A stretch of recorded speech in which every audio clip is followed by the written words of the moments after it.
السلام عليكم. نقل ياسين بونو على عجل إلى المستشفى بعد تعرضه لإصابة خطيرة. إليكم التفاصيل، ولكن قبل البدء بالمقطع لا تنسوا الاشتراك بالقناة وتفعيل زر الجرس.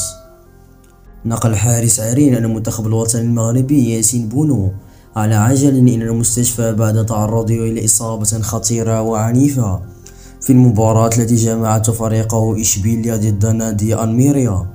وأصيب ياسين بونو على مستوى العنق خلال محاولة إمساكه لكرة عرضية، وذلك خلال الدقيقة 34 من عمر الشوط الأول.